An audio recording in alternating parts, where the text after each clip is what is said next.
Assalamualaikum warahmatullahi wabarakatuh. Innal hamdalillah nahmaduhu wa nasta'inuhu wa nastaghfiruhu wa na'udzu billahi min shururi anfusina wa min sayyiati a'malina. May yahdihillahu fala mudilla lahu wa may yudlil fala hadiya lahu. Asyhadu an la ilaha illallah wahdahu la syarika lahu wa asyhadu anna Muhammadan abduhu wa rasuluhu la nabiyya ba'da. Allahumma shalli wa sallim ala sayyidina Muhammad wa ala ali sayyidina Muhammad. Amma ba'd. Pada kesempatan kali ini kita coba membahas atau mengulas tentang bagaimana hukum KPR atau kredit perumahan yang biasa dilakukan oleh kaum muslimin atau masyarakat pada umumnya. KPR atau rumah bersubsidi ini biasa dilakukan di masyarakat kita. Ya. Ini biasanya nasabah yang ingin memiliki rumah tapi kemudian tidak memiliki uang tunai, maka biasanya datang kepada salah satu bank kemudian untuk melakukan pembiayaan atau kredit rumah, ya, atau biasanya rumah KPR. Dan ini biasanya program subsidi dari pemerintah. Nah, bagaimana hukum Islam melihat hukum KPR ini? Sebelum kita jauh membahas tentang hukum KPR atau kepemilikan rumah, maka kita lihat dulu fakta-fakta yang terkait dengan KPR ini.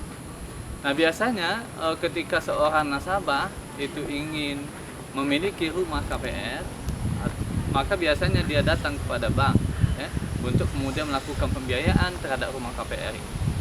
Nah, langkah awalnya biasanya nasabah itu datang kepada pengembang dulu atau biasanya dinamakan developer. Datang kepada developer, kemudian memilih lokasi mana yang dia inginkan dari rumah itu. Setelah rumah itu kemudian dipilih lokasinya dan ditentukan di blok atau coupling mana dia mengambil rumah, kemudian dilengkapi surat-surat menyurat terkait biodata dan identitas lainnya kepada pihak pengembang, maka nanti bersama-sama pengembang, nasabah kemudian datang ke salah satu bank untuk melakukan pembiayaan terhadap perumahan ini. Nah, biasanya setelah sampai di bank ini baru kemudian dilakukan pembiayaan, ya.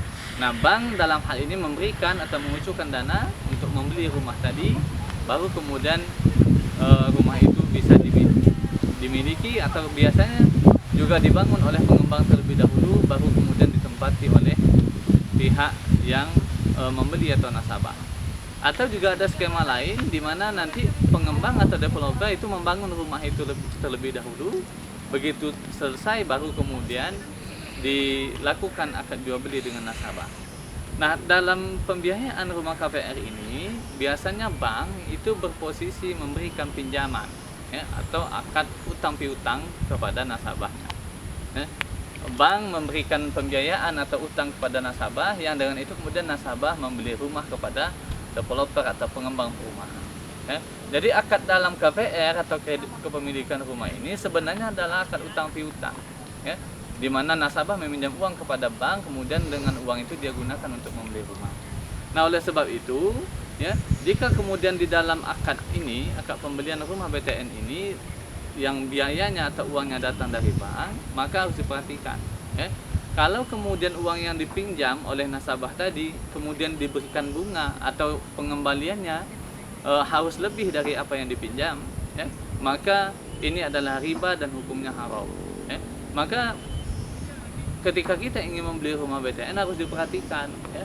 Akad di sini bukan akad jual beli antara nasabah dan bank, ya, karena bank tidak pernah membeli rumah itu. Tapi bank dalam hal ini memberikan utang atau pinjaman kepada nasabah untuk membeli rumah, ya. Kemudian nanti baru diserahkan oleh developer. Artinya ada 3 pihak yang terlibat di sini, nasabah, developer, dan bank, ya.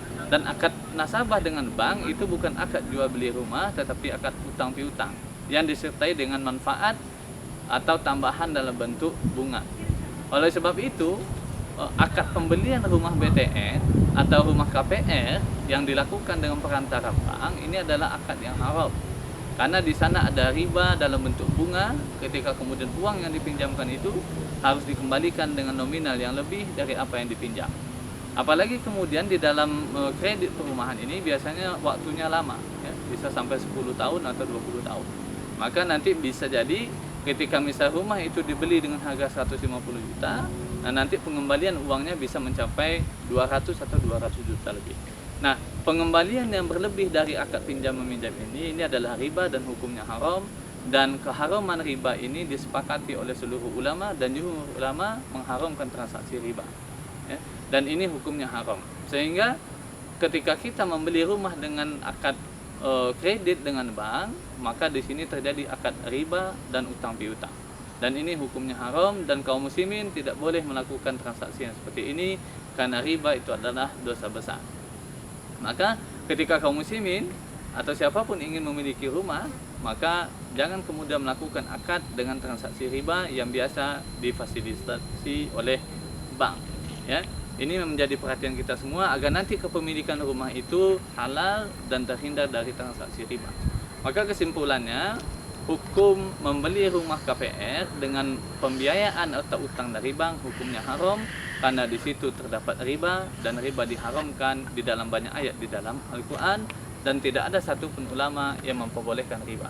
Demikian yang bisa saya jelaskan terkait hukum jual beli rumah KPR. Semoga kemudian bermanfaat bagi kita dan kita berhati-hati dalam melakukan transaksi yang seperti ini. Wallahu ta'ala alam. Assalamualaikum warahmatullahi wabarakatuh.